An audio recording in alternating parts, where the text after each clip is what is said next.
welcome back to Speedbird676. I hope everyone's doing well on the ground and also in the air. Now, this video might be a little bit controversial because I know that we live in a time where technology is just taking over like crazy, and we also want to see what's the next big thing, what's something new, what's something fresh. Now, this is regarding Boeing.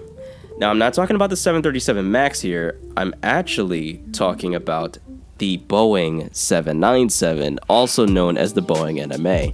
Now, to give you guys a refresher, the Boeing NMA is supposed to be the new middle-of-the-market jet to replace aging Boeing 757s and 767s. Now, its main threat is the Airbus A321LR and the A321XLR, which will be announced at the Paris Air Show, like I stated in the previous video, which entails information and also my viewpoints on the A321XLR program.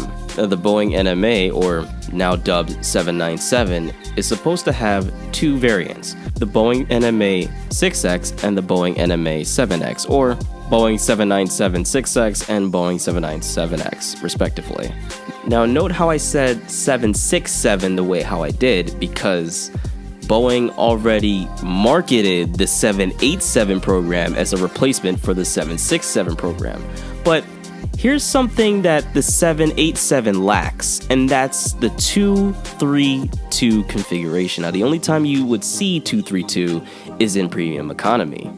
And also, the traditional 787 economy setup is 333, and a 767's economy setting is 232 in that configuration, which also brings up the question, if a 777's main configuration for economy is 333 and a 787's configuration for economy is 333, then if the 787 is supposed to be the replacement of the 767, why wasn't the 787 given the configuration and economy of 232?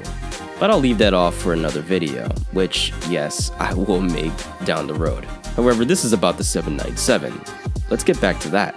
Now, Boeing already has NMAs at their disposal, which is the 757 and the 767. Now, a lot of you may be saying, yes, the 757 and 767s respectively are getting up there in age, and I will have to admit, as much as I love the 75 and the 76, they are getting up there in age really rapidly. However, there's something that Boeing never did and they've been regretting for a very long time, and that's make another generation of both the 757 and the 767. Over the years, both aircraft respectively have been workhorses for many airlines' fleets. They boast well in the short-haul sector, medium-haul sector, and even long-haul for the 757 as well. And just a side note, for some people that may not know this, the 767 was the first aircraft to be given the ETOPS rating. Now, here are the following Boeing aircrafts that have seen the light of day for another generation: the Boeing 747, the Boeing 737, the Boeing 777, and that's pretty much it. Now, the 737 has been a mainstay for Boeing for so many years. It's been around for over 50 years. The same thing for the 747 as well. As beautiful as the Queen of the Skies is, and as much of a workhorse as the 737 has been, I feel as though that the 75 and the 76 truly deserves another chance in the sky with another generation. To give the proper overhaul on two aircrafts that have proven themselves for so many years is, to me, something that's more along the line of common sense. I mean, I know that a lot of aviation channels don't necessarily bring on their point of views, but I feel like this is a place where we should all bring our point of views, and one of the point of views that I'm trying to bring across is that the 757 is pretty much the king of the narrow bodies. It does it all. It goes long distances, it takes off from short fields like nothing, and the 767 is pretty much an enhanced 757, or as my friends like to say, a 757 on steroids. You know, not to, put that out there, but it literally is. It's two aircrafts that are intertwined. Like, you can have a 757 pilot be in a 767, and of course, yes, it's a wide body, and it comes with different territory, but you can have the same type rating because the cockpit isn't that much different. And also, just for reference, the 757 brought on the 767, and the 767 brought on the 777.